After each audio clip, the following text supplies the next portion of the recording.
যে ৪ মাস অসুস্থ ছিলাম, সেই ৪ মাস আমার সেবা থেকে শুরু করে সংসারের সম্পূর্ণ দায়িত্ব আমার হাসব্যান্ড একাই পালন করেছে। এখন যেহেতু আমি একটু সুস্থ আছি, তাই আমি এখন কাজগুলো করতে চেষ্টা করি, না পারলে সে করে দেয়। আসসালামু আলাইকুম, সবাই কেমন আছেন? আশা করি সবাই ভালো আছেন। আরেকটা নতুন ব্লগ ভিডিও নিয়ে হাজির হয়ে গেলাম। তো আজকে রাতে আমি কি রান্না করব সেটাই আমি আপনাদের সাথে শেয়ার করব। তো আপনারা সবাই জানেন যে আমি এখন পেঁয়াজ ছাড়াই সব খাবার খাই। তো এই সুযোগ আমার কাছ থেকে পেঁয়াজ ছাড়া রান্নাগুলো আপনারা দেখে রাখুন, শিখে রাখুন। যদি কখনো আপনারা এর গন্ধ মাংসের গন্ধ নিতে না পারেন, তখন পেঁয়াজ ছাড়া এভাবে তরকারিগুলো রান্না করে খেতে পারবেন। যাই হোক, আমি ঘুমায় পড়ছিলাম, সকালে নাস্তা খাইছি, তারপর টুকটাক কাজ করেছি, করার পর ১২টার দিকে ঘুমিয়ে পড়েছিলাম। তো ঘুম থেকে উঠতে উঠতে ১:৩০ বেজে গেল। তো ভাবলাম যে এবার দুপুরে খাবারের সময় হয়েছে, তো এখন রান্না বান্না করবো। তো দুপুরের রান্না আমার আছে, তো রাতের জন্য রান্না বান্না করতে হবে। আমি যেহেতু এখন খুব ধীর গতিতে চলি, আমার যেহেতু কাজ করতে খুব কষ্ট হয়, সেজন্য আমি যতটা সম্ভব একটু একটু করে আস্তে আস্তে করে কাজগুলো সব সেরে রাখি। এত দ্রুত কাজ করতে পারি না। তো আজকে রান্না করব ডিম। ডিমের তরকারি। আসলে হয়েছে কি, যে আজকে আমি প্রায় ১ সপ্তাহ যাবৎ শুধু মাছের উপরে আছি। মাংস তো খেতে পারি না, মাছ আর সবজির উপরে আছি। তো সেইজন্য ভাবলাম আজকে ডিমের তরকারি রান্না করব। যেহেতু পেঁয়াজ খেতে পারি না, পেঁয়াজ যদি খেতে পারতাম তাহলে ডিমের ভুনা করতাম। এখন যেহেতু পেঁয়াজ খেতে পারি না, তাই আমি ডিমের তরকারি রান্না করব। সিদ্ধ আলু আর টমেটো দিয়ে আমি আজকে ডিমের তরকারিটা রান্না করব। পেঁয়াজ, আদা, রসুন সবকিছু ছাড়া। তো আপনারা দেখুন কিভাবে আমি শুধু হলুদ মরিচ দিয়ে ডিমের সুস্বাদু তরকারিটা রান্না করি, সেটা আমি আপনাদের সাথে শেয়ার করব। শিখে রাখুন, কাজে আসবে। তো আজকে আমি বেশি ডিম নেব না, আমরা দুজন মানুষ। তো আমার যাতে সকালবেলা হয়ে যায়, সকালের জন্য একটা আর রাতের দুজনের জন্য দুইটা। আমি আজকে ৩টা ডিম নিব, অল্প তরকারি রান্না করবো, বেশি রান্না করবো আজকে। ৩টা ডিম ভালো করে ধুয়ে আমি আলু আর ডিম একসাথে সিদ্ধ করে নেব। আলাদা আলাদা সিদ্ধ করার মতো এনার্জি নেই। এখন বললাম না, শর্টকাটে এখন যত কাজ শেষ করতে পারি। হ্যাঁ, এখনো দুপুরের খাবার খাই নাই, এখন খাবো। এখন বাজে ৩টা। তো আমি আলু আর ডিমটা সিদ্ধ বসায় দিয়ে আমি খাবার খাবো। খাবার খাওয়ার পরে টুকটুক করে আস্তে আস্তে কাটা বাছাগুলো করবো। তাহলে চলুন ডিমগুলো সিদ্ধ বসে। এই উসিল্লায় পেঁয়াজ ছাড়া তরকারি রান্না করাটা আমার শেখা হয়ে গেল। এখন পেঁয়াজের দাম বাড়লেও কোনো সমস্যা নেই। তাছাড়া স্বামীর পকেটের কিছু টাকাও তো বেঁচে গেল, কি বলেন? আমি ডিম আর আলুগুলি ধুয়ে নিয়ে এসেছি। এবার আমি আলুগুলি কেটে দিব যাতে তাড়াতাড়ি সিদ্ধ হয়ে যায়। আমার ভিডিওগুলি ভালো লাগলে আমার ভিডিওগুলি শেয়ার করে দিবেন, আর চ্যানেলটা অবশ্যই সাবস্ক্রাইব করে রাখবেন যারা ইউটিউব থেকে দেখছেন। আর যারা ফেসবুক থেকে দেখছেন তারা পেজটা ফলো দিয়ে রাখবেন। একটু কষ্ট করে আমার ভিডিওটা দেখবেন, লাইক কমেন্ট শেয়ার করতে বলবেন না। একটা সময় ভাবতাম যে পেঁয়াজ ছাড়া মনে কিছুই খাওয়া যায় না, কিছুই খাওয়া যাবে না, এটা ভাবতাম সবসময়। তো এখন ওই যে কথায় আছে না, খেলার নাম বাবাজি। এখন যেহেতু পেঁয়াজ খেতে পারি না, এখন বাধ্য হয়ে আজকে ১ মাস যাবত পেঁয়াজ ছাড়া সব তরকারি খেতেছি। সব তরকারি রান্না করতেছি পেঁয়াজ ছাড়া। খাওয়া কিন্তু ঠিকই চলে যাচ্ছে পেঁয়াজ ছাড়া। খারাপ লাগতেছে না, ভালোই লাগতেছে। ভালোই লাগতেছে কি, ভালো লাগতেছে, ভালোই বললে কথা মনে হয়, বেশি ভালো লাগতেছে না। মাশাআল্লাহ, অনেক ভালো লাগে তরকারিগুলো খেতে। আচ্ছা, ডিমের সাথে যদি একটা বেগুন দিই, খারাপ হবে কি? আমার হাজবেন্ড একদিন বলতেছে যে বেগুন দিয়েও ডিমের তরকারি রান্না করা যায়। না, আজকে দিব না, আজকে টমেটো দিব, আজকে অন্য বেগুন দিব না। যাই হোক, এই যে কেটে নিয়েছি, আমি আবার পরিষ্কার করে একটু ধুয়ে নিব, ধুয়ে তারপর পানি দিয়ে সিদ্ধ করে নেব। দুপুরবেলা এত ঘুমিয়েছি। হুম দুপুরে বলতে ১২টার দিকে আর কি, এত ঘুমিয়েছি যে দেখুন আমার মুখটা ফুলে গেছে ঘুমানোর ফলে।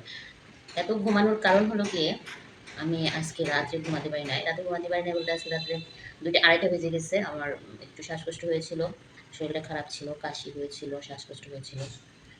সেজন্য আর প্রেগনেন্সি অবস্থায় শ্বাসকষ্ট হলে তো অনেক কষ্ট হয়। এমনিতেই ঘুম কম হয়, আর যদি শরীর খারাপ থাকে তাহলে তো আরও ঘুম কম হয়। তো সেজন্য আর কি আমার ঘুম হয় নাই রাতে।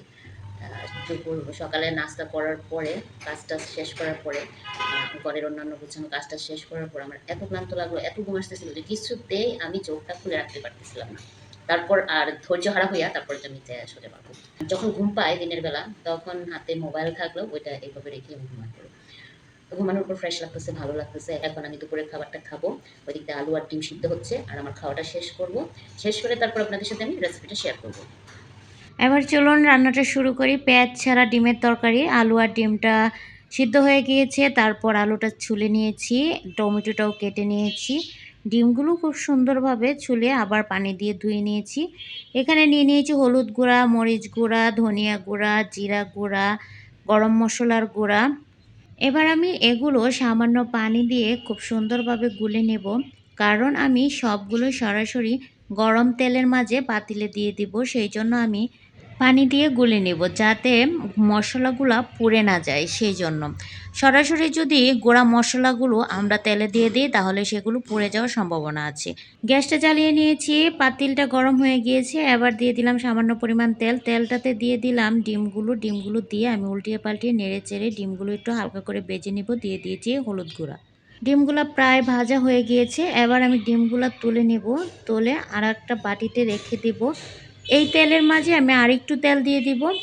তেলের পরিমাণটা প্রথমে কম দিয়েছিলাম, এবার একটু বেশি পরিমাণে তেল দিলাম। দিয়ে তারপর দিয়ে দিলাম শুকনা মরিচ, আস্ত 2টা শুকনা মরিচ দিয়েছি। মরিচগুলো এবার একটু ভেজে নিব। মরিচগুলো ভাজা হয়ে গেলে দিয়ে দিব জিরা, আস্ত জিরা দিয়ে ডিমের তরকারিতে জিরার ফ্লেভারটা কেন জানি আমার অনেক ভালো লাগে। আপনাদের কাছে কেমন লাগে আমি বলতে পারবো না। এবার দিয়ে দিব সেই গুলে রাখা মশলাটুকু। এবার মাঝারি আছে অল্প অল্প পানি দিয়ে মশলাগুলো আমি খুব ভালোভাবে কষিয়ে নিব। মশলাগুলো আপনারা যত ভালোভাবে কষাবেন আপনাদের তরকারিটা খেতে ঠিক ততটাই মজা হবে। এবার দিয়ে দিব পরিমাণ মতো লবণ। আমি কিন্তু আলুর তরকারিতে একটু ঝাল পছন্দ করি, সেই জন্য মরিচটা বেশি দিয়েছি। আপনারাও একটু মরিচটা বেশি দিবেন, কারণ আলুর তরকারি মিষ্টি মিষ্টি খেতে একদম ভালো লাগে না, একটু ঝাল ঝাল হলে ভালো লাগে। তো এবার মশলা কষানো হয়ে গিয়েছে, তাই দিয়ে দিলাম সিদ্ধ করে রাখা আলু আর টমেটো। এবার এগুলো আমি খুব ভালোভাবে কষিয়ে নেব, একটু সময় নিয়ে কষিয়ে নেব।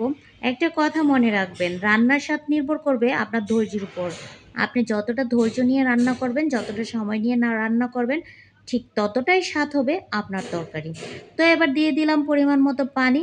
পানি দিয়ে যখন পানিটা বলক উঠবে তারপর আমি ডিমগুলো দিয়ে দিব। ব্যাস আমার রান্না শেষ হয়ে যাবে। এখানে আমি 2টা ডিম আস্ত রেখেছি, একটা ডিম ফালি করে দিয়েছি। তার কারণ হলো যাতে ডিমের ফ্লেভারটা, ডিমের গন্ধটা যাতে সম্পূর্ণ তরকারিতে ছড়ায়। এটা হলো আমার একান্তই আর কি আমার ভালো লাগা। আপনারা ইচ্ছা করলে শুধু আস্ত ডিমেই দিতে পারেন। আপনি আপনার রান্নাকে যতটা ভালোবাসবেন, যতটা আপন করে রান্না করবেন, আপনার তরকারির স্বাদ, আপনার হাতের রান্নার স্বাদ ঠিক ততটাই ভালো হবে। দিয়ে দিলাম কিছু কাঁচামরিচ, আস্ত কাঁচামরিচ। তেজপাতা তো আমার আগে দিতে মনে ছিল না, তাই এখন দিয়ে দিলাম। মশলা কষানোর সময় তেজপাতা দিলে অনেক ভালো লাগে। দিয়ে দিলাম কিছু ভাজা জিরা গুঁড়া। আপনারা ভাজা জিরা গুঁড়াটা তরকারি ওঠানোর আগে দিতে চেষ্টা করবেন। এই তো তৈরি হয়ে গেল পেঁয়াজ ছাড়া সুন্দর সুস্বাদু ডিমের ঝোল। তো বাসায় একবার হলো রান্না করে খেয়ে দেখবেন। রান্নাবান্না শেষ করে বসে পড়লাম শিরিষ পিঠা বানানোর জন্য। হঠাৎ করে মনে হলো যে শিরিষ পিঠা বানাবো। ব্যাস বসে পড়লাম শিরিষ পিঠা বানানোর জন্য। তো আমার ভিডিওগুলি যদি আপনাদের কাছে ভালো লাগে আমার চ্যানেলটা সাবস্ক্রাইব করে চ্যানেলের সাথেই থাকবেন। আর হ্যাঁ, অবশ্যই কিন্তু পেঁয়াজ ছাড়া তরকারি রান্না করে খেয়ে দেখবেন। কেমন লাগলো কমেন্টসে জানাবেন। আল্লাহ হাফেজ।